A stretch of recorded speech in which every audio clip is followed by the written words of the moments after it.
Welcome back, guys. I know it's been a little while since my last upload.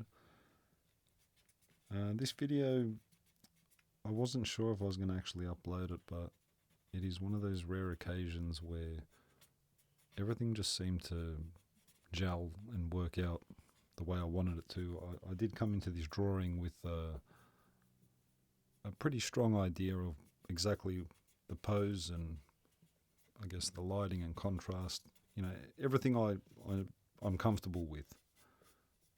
If you don't have one of these Copic wides, it's not a 100% necessary tool. I use this purely to get things down quickly. And as you can see, there's two different color values in the marker, so I'm not too fussed about that undercolor.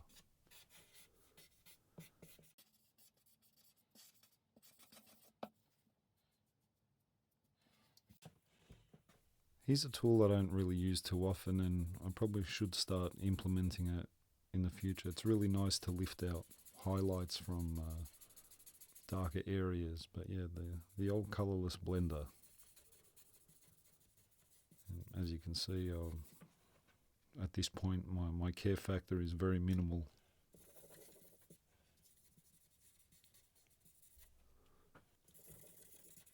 Yeah, so basically just trying to coat that paper with as much alcohol pigment and just alcohol, really.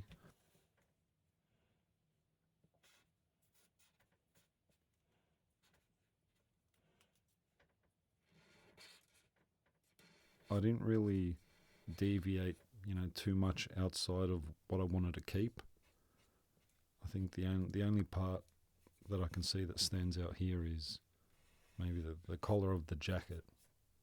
Maybe it's a bit too long. I think I'll try to shorten that off and maybe wide it out later.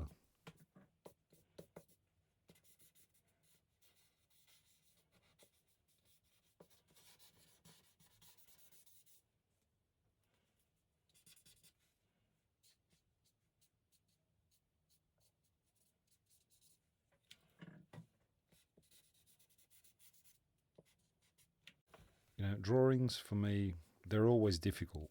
I never lay it down and get it right straight away. It's like molding. It's like sculpting. Now, once I've established everything that I want to keep, now I'll just go and make it permanent with the Pentel brush pen. This one's a grey.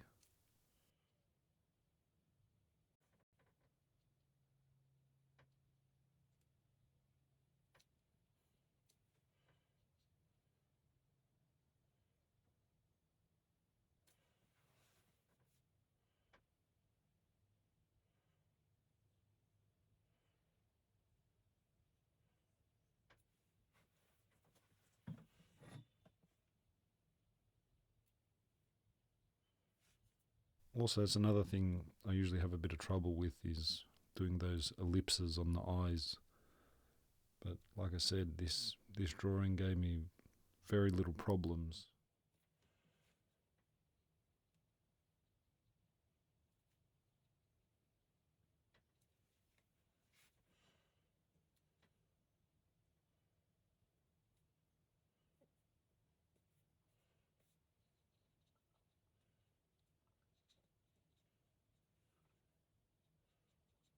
When you draw something you're comfortable drawing,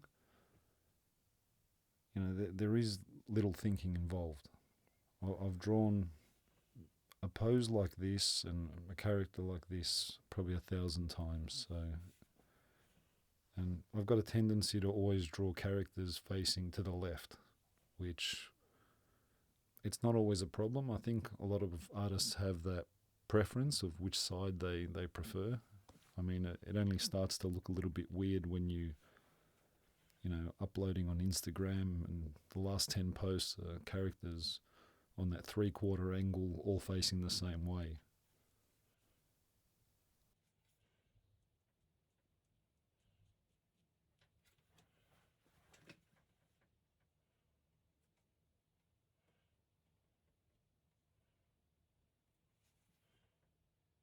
Here's another tricky part. Trying to get all those ellipses in perspective and make it look like that pipe is bending away, and at some point, the ellipses are larger, and at some point they're smaller, and that's what sells that idea.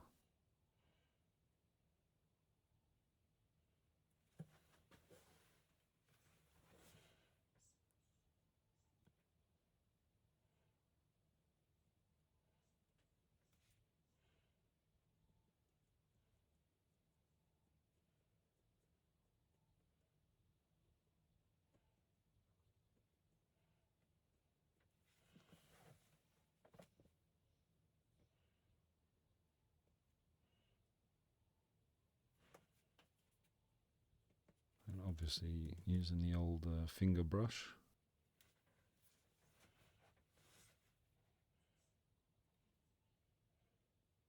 Now again, just the same usual lighting setup. Obviously I've come into this with great intention, and it's going to be sort of backlit or maybe slightly rim lit, and that's why I'm darkening up all the left hand side of the figure. Then when I come in with the white later on, it'll really sell that bright light.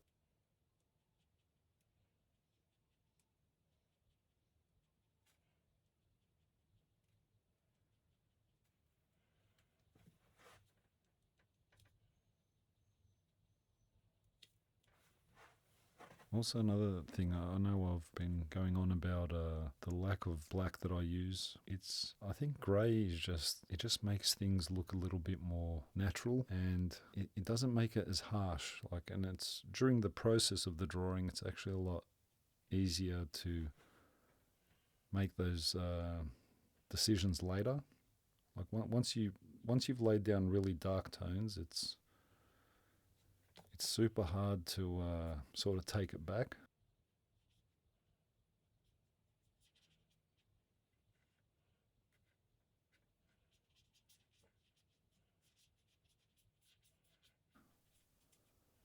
And as you can see, the creases in the jacket, that's just like done in like a matter of seconds. There's not a whole lot to it, once you understand those little triangular rules.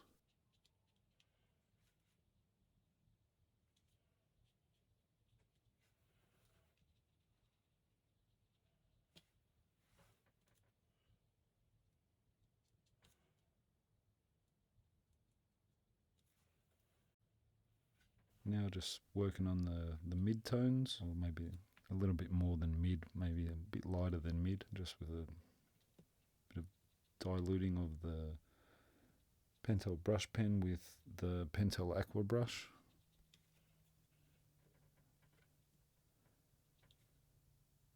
And basically after this step, tonally this drawing, it's already decided.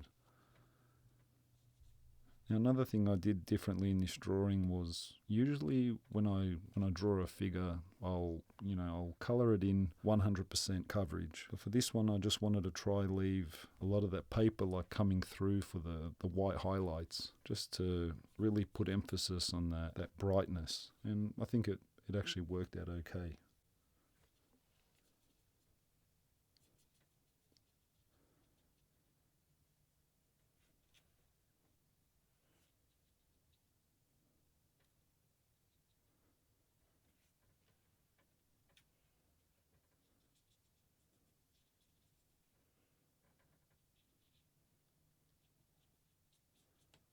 And another thing also with the grey, once you come in again with a second pass, it's like you get a darker grey, which is cool. It's like you're stepping up on your way to black. I mean, it'll never be black, but you get different tones of like that greyness.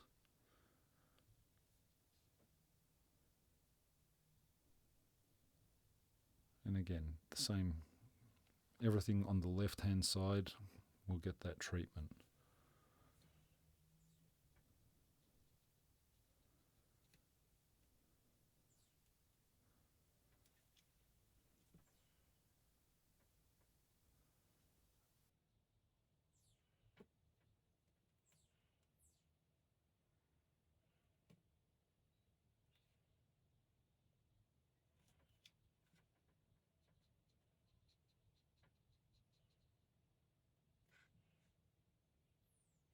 I love doing those seams on the jacket too. It's just a small detail, but it really makes it feel like it's made of fabric or it's been hand stitched.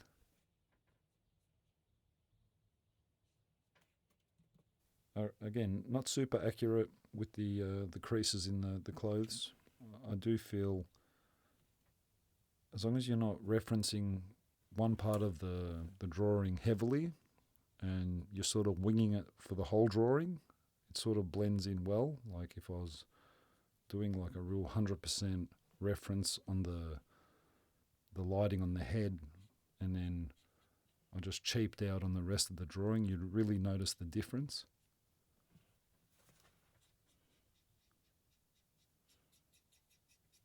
Now just sealing off that grey brush pen, just trying to put a bit more emphasis on those darker areas.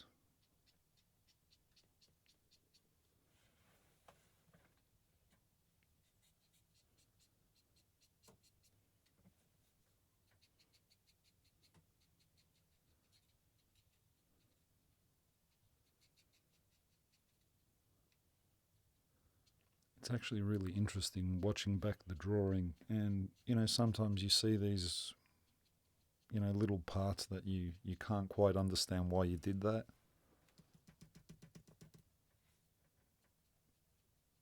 But like I said, in this drawing, it didn't give me too much grief. It was all pretty straightforward, and it was just always going in the right direction. Like the drawing never reached that severe ugly stage that I had to bring it back from the dead, which is quite often the case when I draw.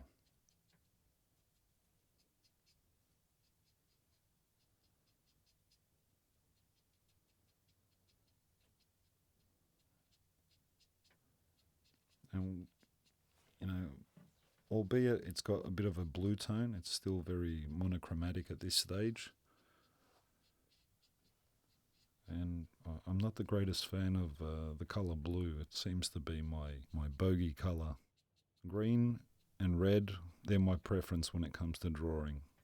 I love those two colours, and if you scroll through my Instagram feed, you'll definitely see predominantly like red and green.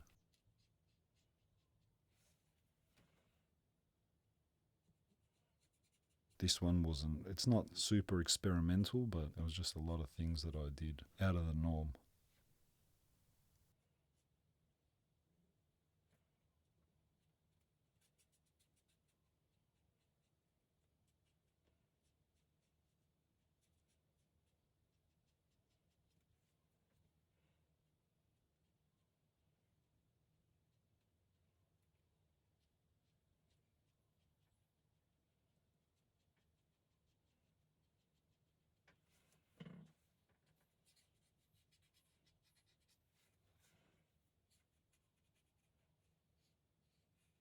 Now when I look back at this particular step with the grey, I think I could probably have avoided this, because I think the final product,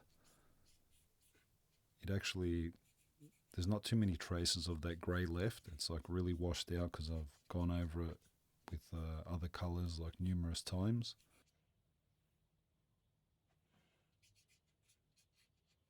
So yeah, I'm just basically repeating, the grey Pentel brush pen phase.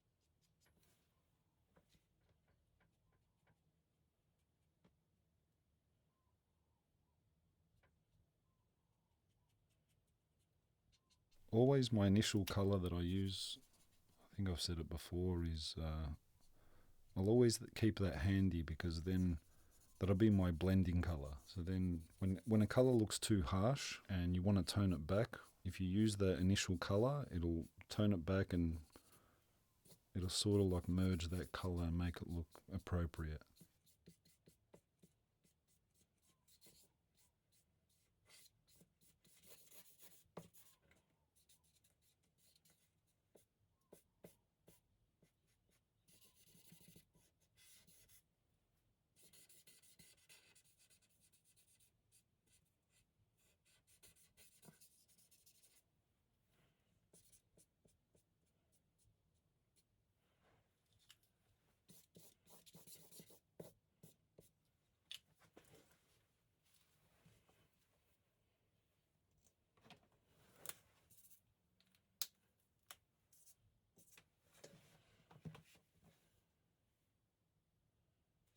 Right, now we're going with, what is that, a B24, 34? And like I said, blue is not my favourite colour. It's just a frustrating colour for me. Anytime I use the colour blue, I don't know what it is, if it's a psychological thing or maybe I had some bad experience with the colour blue at some point, and yeah, I was just never satisfied when I, had a drawing that was predominantly blue. When I paint, it's sort of different, I don't mind using any colour, but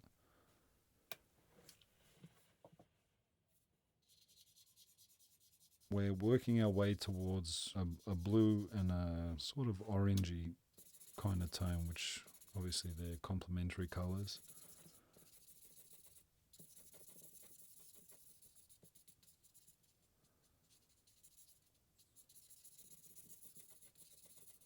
And it sort of gives that feeling of, really bright daylight, whether it's, early in the morning or late in the afternoon.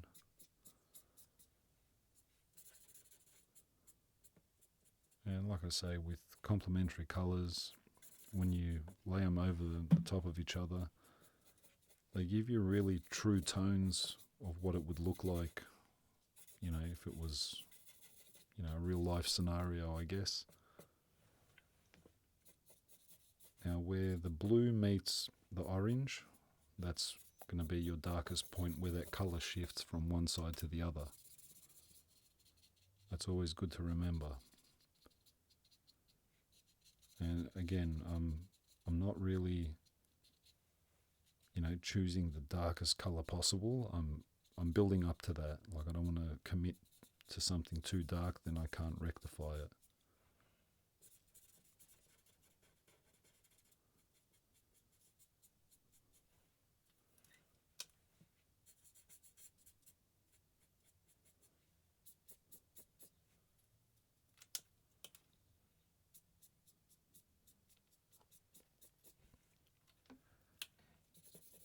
Now, just as a disclaimer, the actual runtime of this video, the video recording, was 45 minutes. So I've just basically edited out all the times I've switched pens and just try to keep some sort of action going constantly. And it's amazing how much time you can actually shave off by, like how much time is actually spent during a drawing session switching out tools. That's why I like tools that are versatile, because it's already in your hand and, you can do so much more with it rather than switching out tools. And I think it's slightly sped up to maybe 1.5, which is, it's not that noticeable. There again, just blending back those colours because they were a bit too harsh. Now,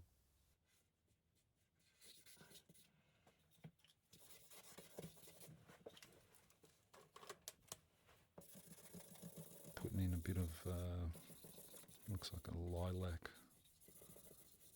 Again, as long as they're within the same sort of family, I guess, you can really get away with it.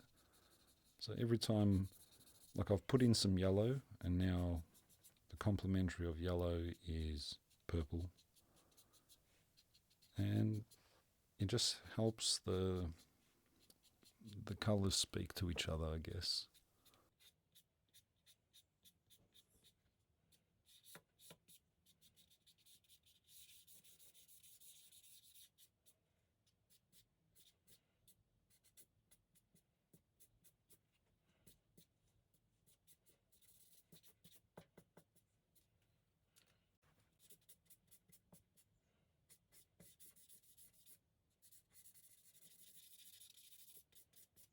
I don't know why I put in green into this picture.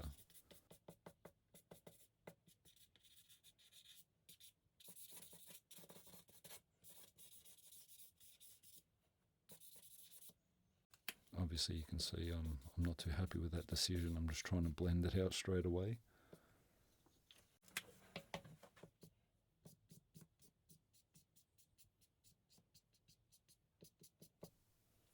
Yeah, that green was really unnecessary. Again, I wasn't trying to say this is a perfect drawing, but it it worked out a lot better than most of my other drawings. It wasn't as much of a tussle.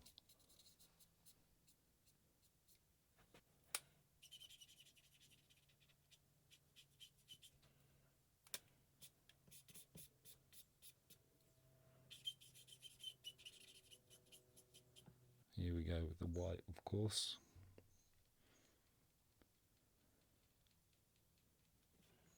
Again, it is obviously the most satisfying part of the drawing because it's when it turns from, something that's like purely cartoon to something that looks dimensional. And, even for me, even though I've done this like, 1,000 times before, I still, get like a certain amount of satisfaction seeing it transform. And it's probably why I continue to draw. It is, it's a satisfying feeling when you've started with a blank piece of paper and you've drawn something on a 2D surface and tried to make it look 3D and maybe succeeded somewhat.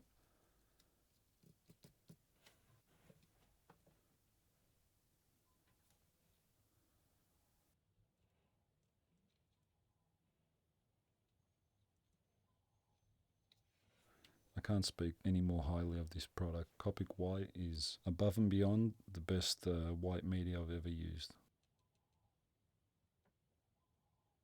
You can dilute it, you can use it as a wash, you can lay it down in its opaque form, you can go over it with markers and, get different tones that way. It's just versatile. Like I've tried so many countless other ones. I used to use gel pens once upon a time, but then I realized no matter how long, and this is for most brands of gel pens, no matter how long the drawing was sitting there, if I just had,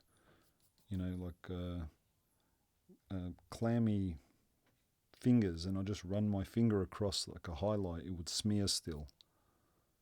And I think Copic White's probably a little bit more archival than most.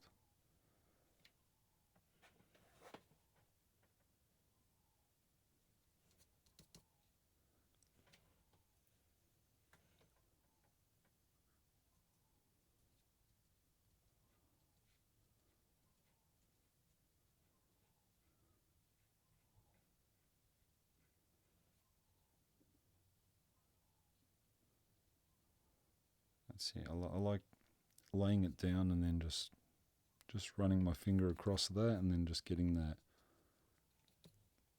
suggestion of a misty highlight. Trying to correct my underdrawing mistakes as well.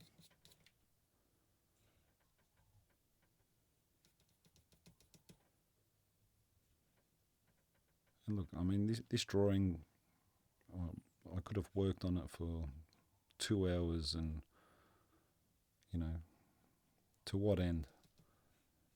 at the end of the day, it's if it's under an hour for me, I'll regard it as a sketch.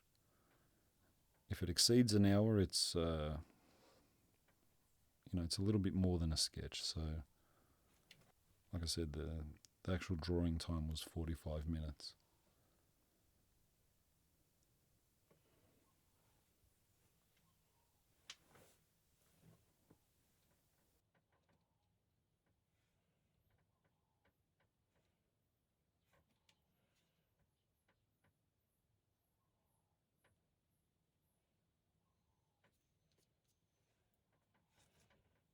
I really like doing those, the lenses of the eyes, trying to get different sort of effects, different reflections and those creases in the neck too.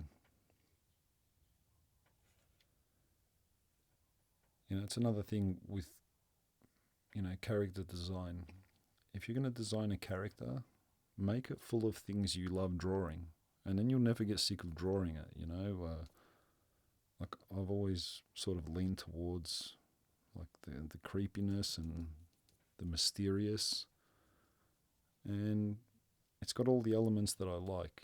It's got, he's like little gas tank on his back. It's like metal with textures, and he's like a rubber mask, and I love trench coats. I used to watch a lot of old westerns, and I just like, if you were to do like a motion scene, it's easy to convey motion because he's got a long jacket.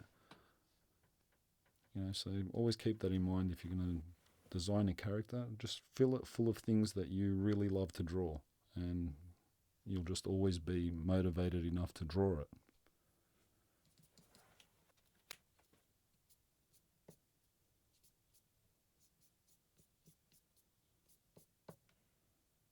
I think this might be getting what's that? That's the sepia Pentel brush pen there. And that's as dark as I want to go. I mean, if I came in again and I put like an olive green in there, then that'll make it even darker. But, it gives that, makes it sort of look like it's, black.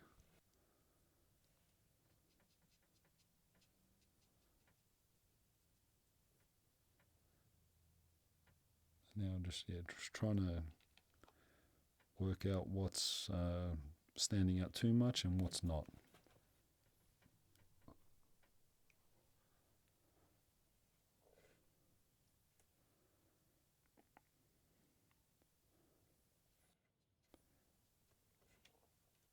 Like I said, nothing super accurate about the clothing, but enough that you know what it is.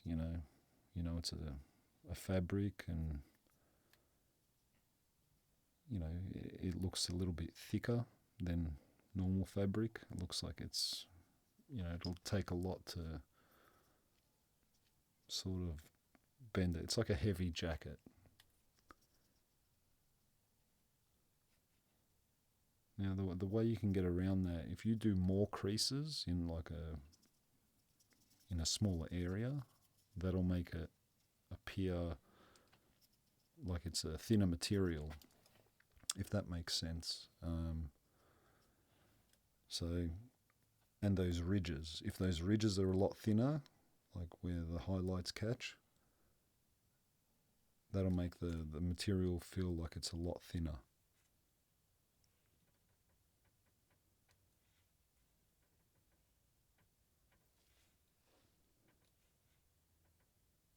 I think just about to wrap this up, and that's it. That's the final touches. Thanks for watching, guys. I really appreciate your time and your patience more than anything. And hopefully there's some really good content coming, and I'll see you in the next video. Thank you.